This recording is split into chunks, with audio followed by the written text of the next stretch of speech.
Hi, I'm Ben Richardson, and you're listening to the Karate Podcast, where we talk about karate, the competitive sport of kumite, and the warrior's journey. Brought to you in association with Kumite Coach, the world's first progressive online high-definition coaching platform, created by coaches and fighters for coaches, fighters, and students of karate. Join KumiteCoach.com today and take your karate to the next level. All right, guys, welcome to another episode of the Karate Podcast. This is a midweek special, and I'm super excited to have back with me today Jordan Thomas. Everyone knows who Jordan is. If you don't, you've been living in a cave all your life. Jordan is the 2016 WKF World Champion. He is the 2014 WKF European Champion. In January 2022, so just a year ago, he was selected to be part of GB Taekwondo. Only 11 people to be selected out of 300 hopefuls who would love to be involved in the Paris Olympics in 2024. Taekwondo, just on a note there, is currently the only Olympic and Paralympic striking martial art to offer a career pathway for athletes. And Jordan was one of the people, I'm not going to say lucky enough to be selected, because he's worked his backside off to get where he is. And we're going to get into that today. So Jordan, thanks so much for joining me. I know you are super busy, but a super busy year. So welcome back to the show, my friend. Thank you. Thank you for having me. Thank you for having me. Good to have a chat again. Absolute pleasure. So we're just catching up. So 2022 was a crazy year. Not only did you move over towards a Taekwondo career, but you also got married, and you've also had a beautiful baby girl called Olive. So just like, can you just nutshell that experience, that whirlwind, that was your life last year, and how it's been for you adjusting? Yeah, it's been absolutely crazy. Obviously the biggest change is the baby. And it's hard, it's challenging, but it's the most rewarding thing to date yet. It's like I actually love being a dad. And it just puts everything in perspective as well, which is great. But yeah, it was 2022, from a new career, then into and then getting married, doing the preparations for that, and then preparations to having a little one too. I had it all going on. Yeah, that's incredible. And apart from the fact you discover a whole new level of capacity for love that you didn't know was possible when you have a child. One of the impacts I've certainly felt, and I'm sure every dad or mum listening out there can empathize with, is the time impact that children can have. And more so, you're a professional athlete at the top of your sport, like we're talking Olympic level, not just talking, European level or world level. How has that been in terms of managing your training and your day-to-day? How have you coped with that? Well, at first it was really hard, coming into training tired and with no sleep, and then coming back still getting no sleep, so being more fatigued more than normal into your session, thinking I'm unfit, but actually I'm training every day. Why am I feeling like this? All them questions. But the great thing at being in the Olympic environment, it's always changed for you and what works for you. So I had a great team at Taekwondo. I had a great coach, and we came up with a solution.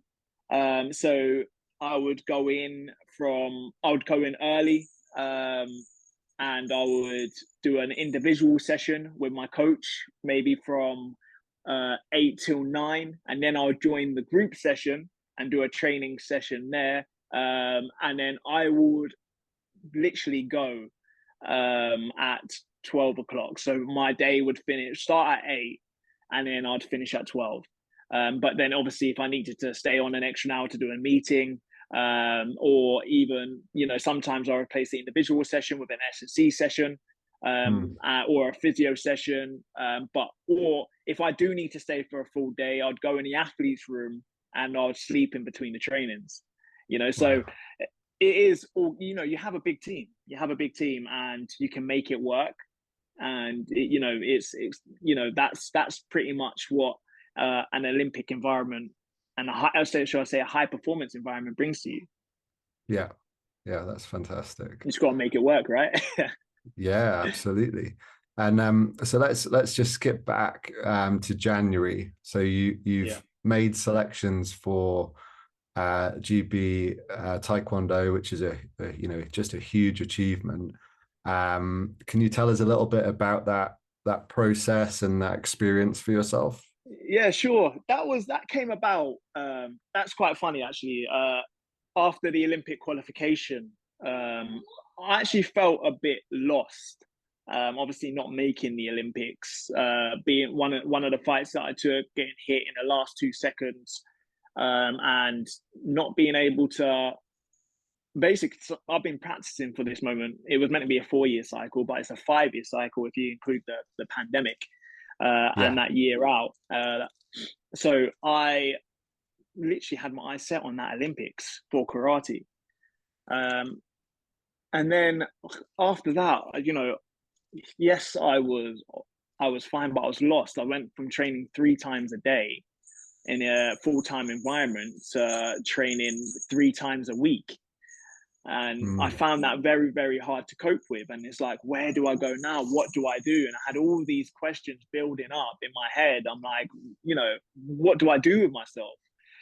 And then it came to, I think it was around, I want to say September time. And we was driving, I live in Manchester. We was driving back to Luton to go and see some family. And my wife goes, do you think you can do Taekwondo? And obviously me being me, I'm like, yeah, of course I could do Taekwondo.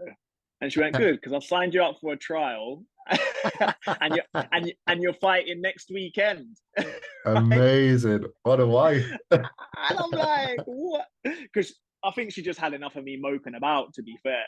Right? I was like, yeah, okay, next weekend. I didn't have a lot of time to prepare. So anyways, I got invited down to GB trials, GB Taekwondo trials.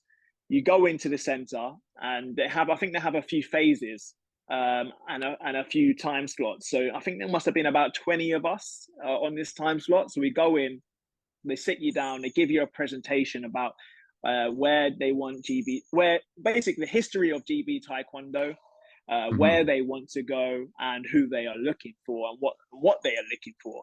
So they actually break it down for you before you go and fight and whatever. They describe this is this is who we are, this is what we are, and this is where we want to go, and this is what we who we're looking for. So yeah, so we're all like 20 of us there, and then we go into the dojo, the kick hall. Where it's all curtained off, so you can't actually see the center ring.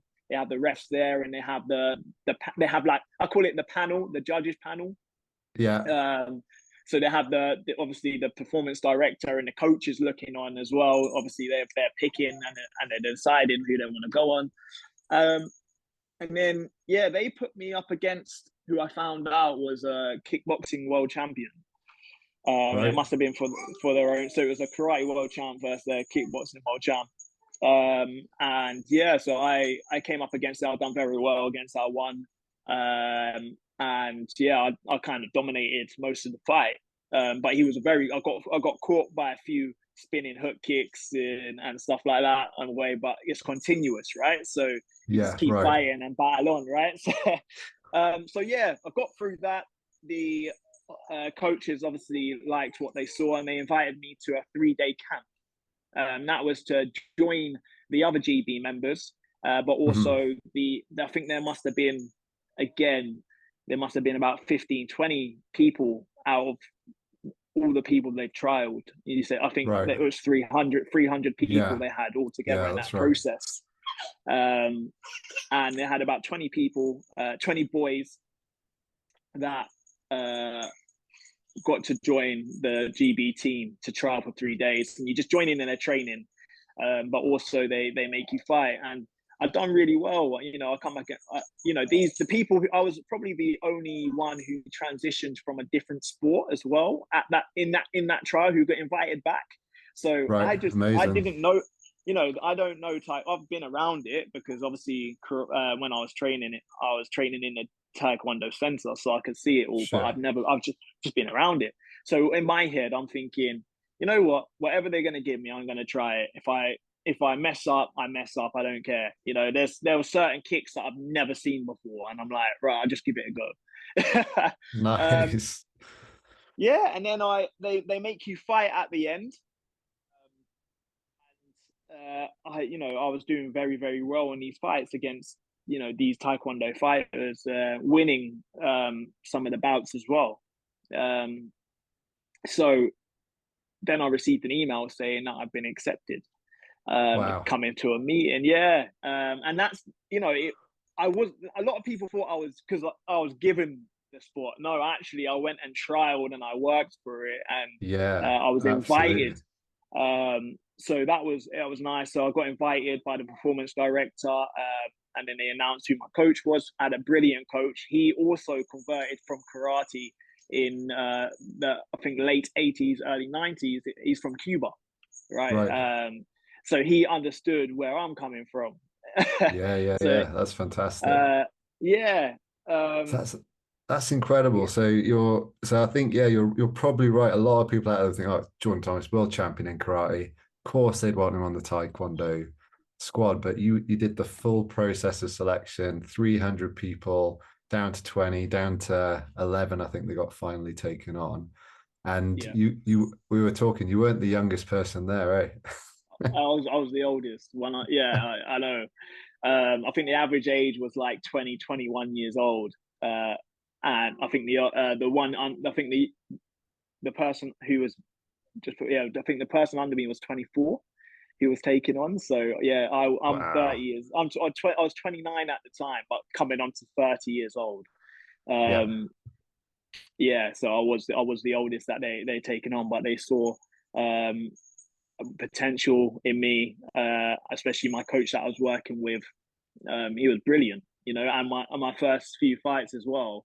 I remember going out and I fought a Swiss international, and I lost it like literally just like that.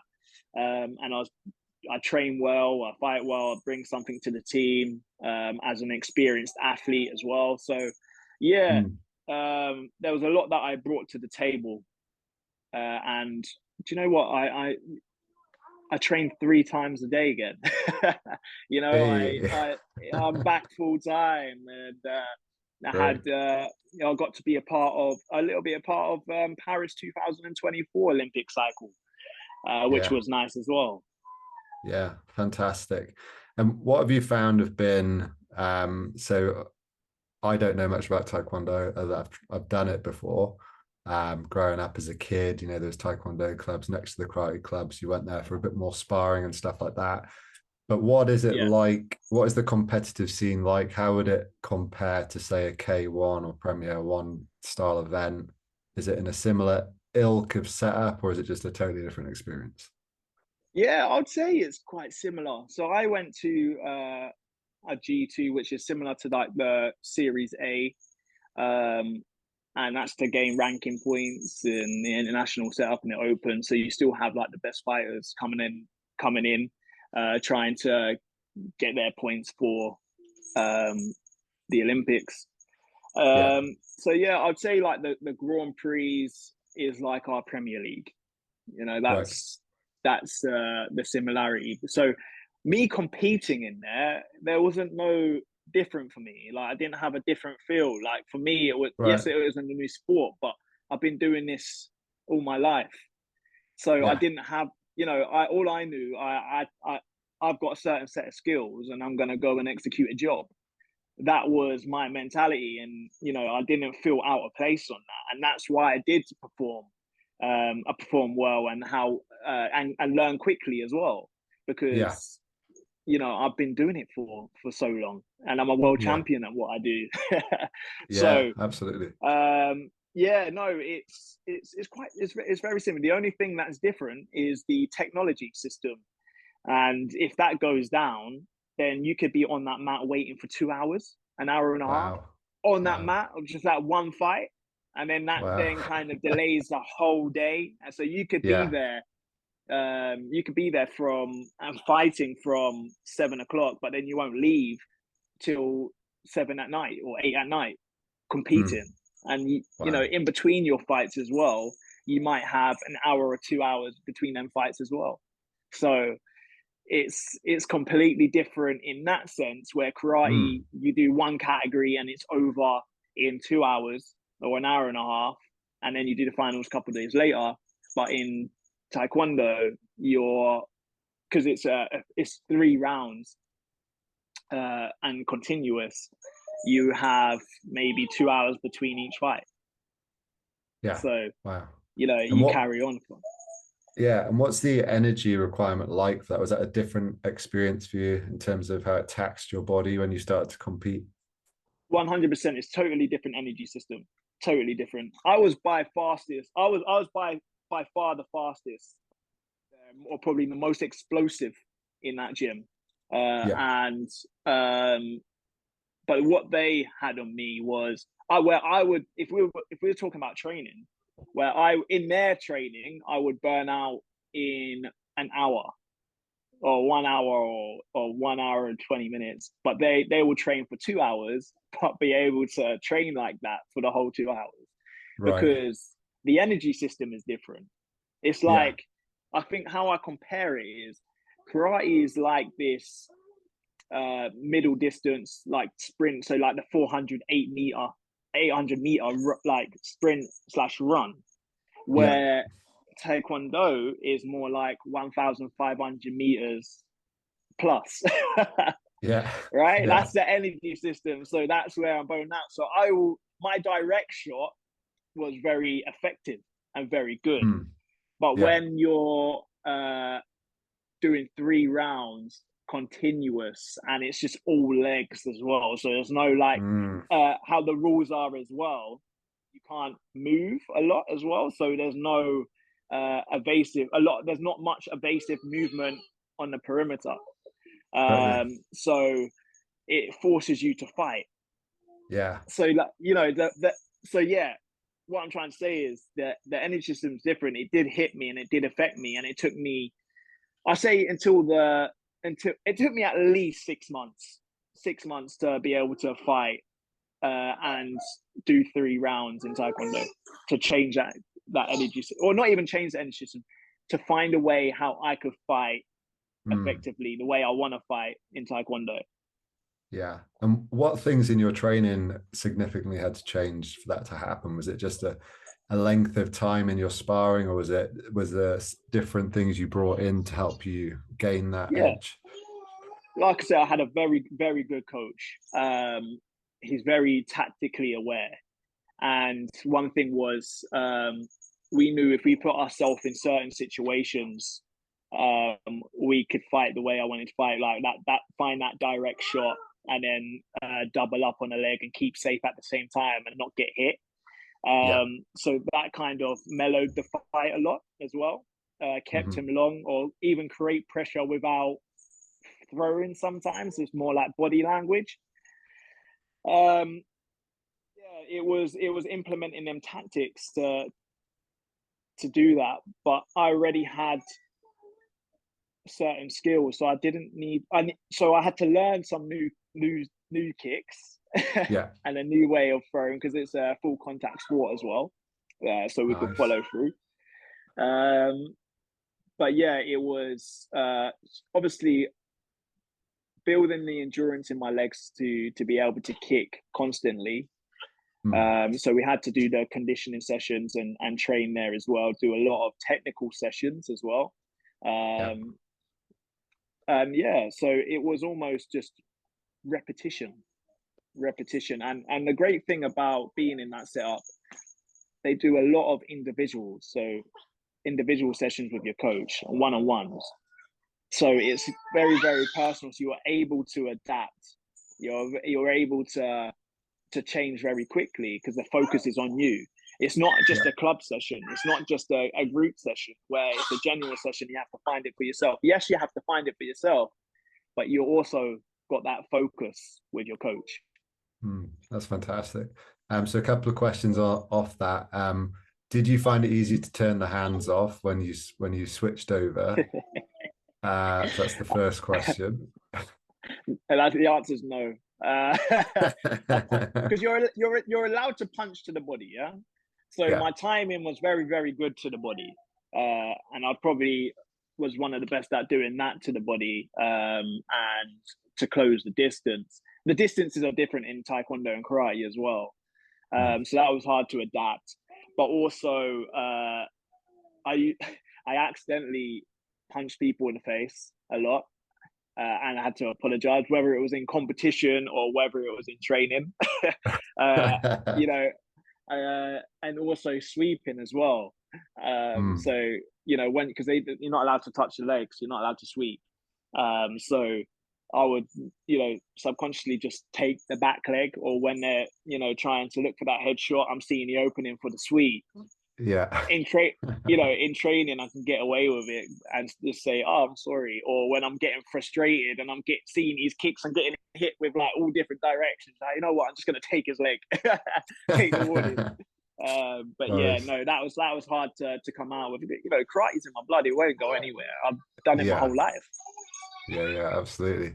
And so the second question around the training is obviously, as you said, you're throwing a huge amount of kicks, so that I guess the impact on the muscles and tendons in the body is going to have increased.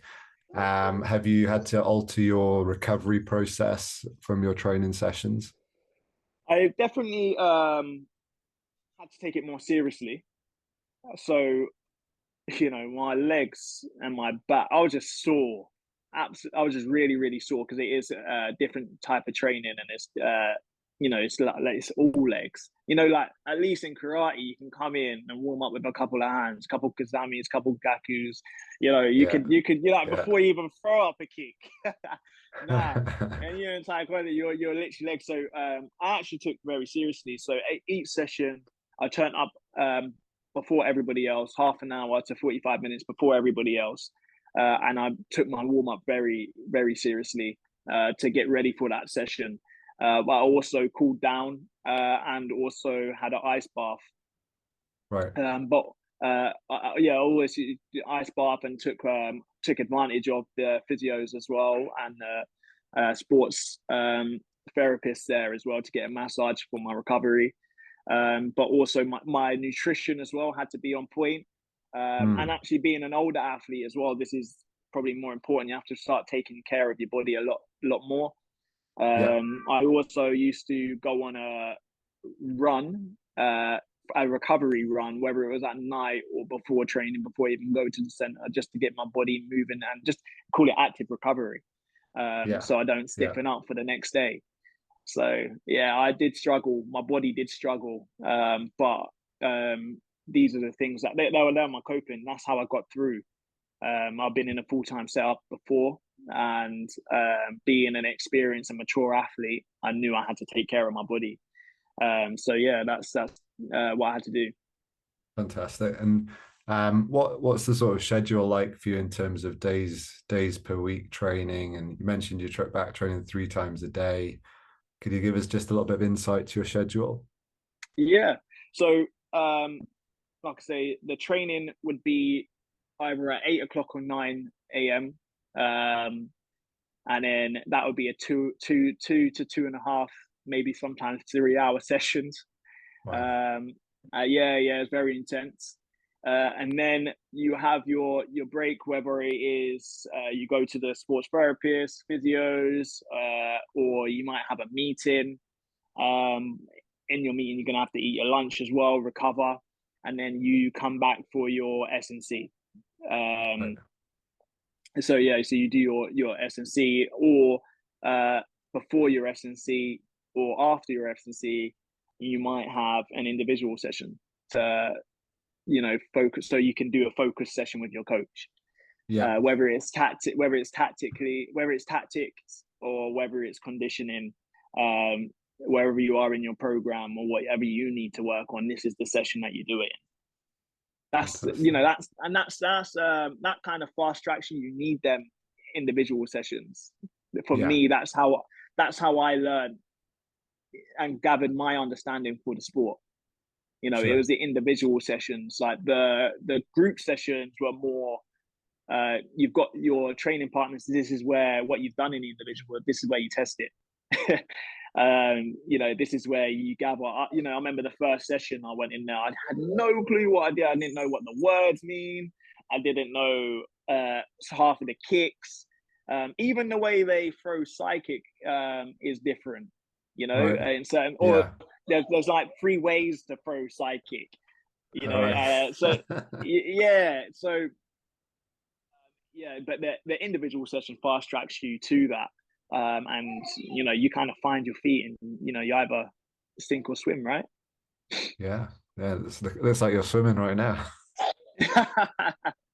Yeah, well, Um, yeah, I'm not. Well, I'm not in the GB Taekwondo now. I've right. stopped that. Oh, Yeah, did you? All yeah, right. yeah, Is that yeah. so? So I thought I'd spring that one on you. Yeah. Yeah, thanks. Thanks for that. So that then leads me to the Paris Open just a few days ago. What a fantastic result for your, comeback international tournament. Could you tell us about coming back to karate then? Do you know what? It's funny because I don't think I ever left karate because the coach that I had, he always used to tell me, Nelson Miller, his name is. He always used to tell me, don't forget who you are. And he used to call me Samurai. And he still to this day calls me Samurai. And he said, don't forget who you are because what you have, what I have is different. And the Hmm. way I operate is just a way to win. He didn't care if I win 1-0 or 2-0 or 10-0. He doesn't care. But find who you are. And that was always one thing that he always said is like just don't lose that spirit, don't lose who you are and stay connected. Yeah, So I don't feel like I ever left. So awesome. I was still training people in karate. I was Yeah, still attending certain competitions to watch. I was still looking online, at the Premier Leagues and the World Championships and Euros to see all the results. I never yeah. really left. I kind of, Hmm. I love martial arts. I Yeah, love it. I absolutely love it. I love karate is I could say it's my baby. That's my gem. That's like uh, my first love. And I enjoyed taekwondo. I enjoy Brazilian jiu-jitsu. I enjoy wrestling. I enjoy boxing. I enjoy all these different types. I enjoy judo. I love martial yeah. arts. Awesome. And I'm very open-minded to a lot of this, and actually it helps you develop your fight IQ. And I Yeah, feel, absolutely. yeah, 100%. And it's relatable. A lot of people ask me karate or taekwondo, karate or taekwondo. I always say karate because that's my first love, and that's where I learned. And I say a lot of my friends, my close friends are from. But I've now got close friends in taekwondo now, Yeah, of um, course. and it's yeah, when people ask me karate or taekwondo, or even when they're going to taekwondo, what do you like more, taekwondo or karate? Yeah, I was getting it from that side as well. Hmm. It's like that I've never like, and I don't look at it that way. All Yeah, I'm looking at is developing myself, yeah, like, and that's it. I love just bettering myself, and I think that's what I've always done. I played football to the age of 14, and I still love watching football to this day. But then I played basketball from 18 to 20. um, yeah, but all them experience developed what I have now, and it goes hand in hand in my martial arts, and yeah, how quickly I can adapt to things, my movement is different, and the way I think is different because I do have that background. And Paul Newby, he done a lot of Brazilian jiu-jitsu and catch wrestling in our training on my time with him, and that gave me a whole new understanding in the clinch, and that that's, I feel like that is martial arts. That is what my club is called, Kaizen, and the meaning of Kaizen is continuous development. And I feel like that is all a part of it. You can't be closed-minded. Yeah, absolutely. And what do you feel that if you had to pick one thing, what did you learn from Taekwondo that you've brought over to your style of fighting in karate? Yeah, it's funny because obviously I was testing that out in Paris, right? Yeah, it seemed to work. Yeah, I was testing that out in Paris, and it's just kind of it's added to my armor. I would say there's certain things that I've put into my karate and the way I hold ground, the way I pressurize. Yeah. Now this new rule that's come in, Wakarete, and then the coaches then come in. The referees then start the fight again. The way I operate in that as well, because Taekwondo are already doing that. So it's quite similar. And so the way I operate in that kind of sense is it's changed my understanding on that. It's brought new kicks to my game as well, which I'm eager. And when I look at it as well, it's because obviously Taekwondo, what I believe actually is one of the martial arts that kind of, it's just like a spin-off of karate, like when you go back and go back, it was, karate we have Korean karate that is quite similar to Taekwondo, and it has origin. I think Taekwondo has origins of karate in it, and it's funny because a lot of the kicks they have, we actually have in karate, but my understanding of kicking has just gone like that. Amazing. My godfather that passed away, Mervyn Etienne. We had always had conversations about kicking, because he's like the kick master, and one of the things that he used to say is he can't wait for me to return to karate to chop people's face off, right? But it's funny because he always used to chat, and a lot of people who are close to Mervyn will understand that he's big on clicking, or every time he saw Mervyn, he's sitting in the splits. Don't matter where he was, he could be in the park, he could be on a train, he could be on the train, he'll be sitting in the splits somewhere. But the way he used to speak about kicking, I've only understood what he was saying when I went to Taekwondo. Yeah. And I remember, before he passed, I remember ringing and was like, I've just clocked what you're going on about. Nice. I understand what you're saying. So yeah, it was good to like connect in what he's been, nagging me about for all these years, about what I need to do with my kicks, or even like what he was doing with me, but I didn't even know that I was doing it. It was, kind of, that connection. Understand.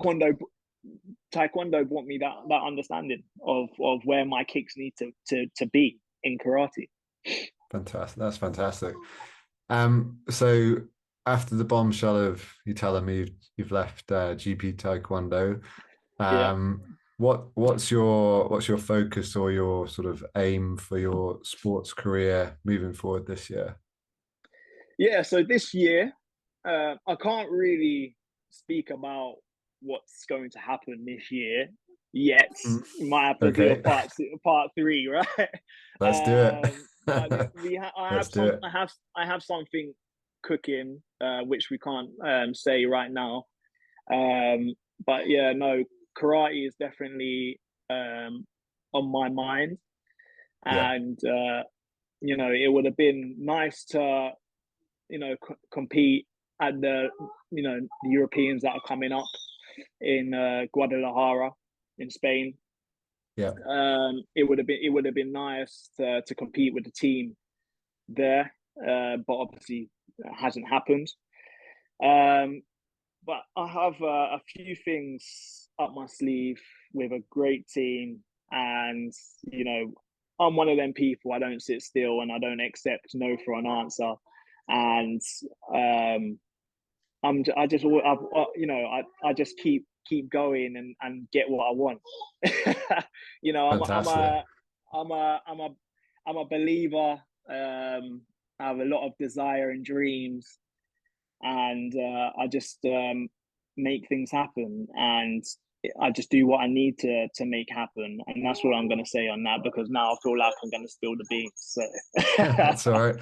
So I think that's very, very apt with the quote I was going to bring up, which you said, "What we do today affects tomorrow," and I think that's a yes, simple statement, but it's hugely powerful, and for me is something that young people in particular could learn a huge amount from. Do you want to just expand on that sentiment? yeah. Like I say, I do you know what? It's funny because I used that quote last week to one of my people that I do privates for. What you do today is what you do tomorrow. Now, it's if you can make one change today, you can do one thing today that preps you for the next year, or you can cook something, or even like something big can happen. um but you have to make the change today. You have to do something today to make that happen. And I always say, you can always think about something, and you can always dream about something, but if you don't have a definite purpose, and you don't put it into action, then it just will just stay a dream. Yeah, It would just, absolutely.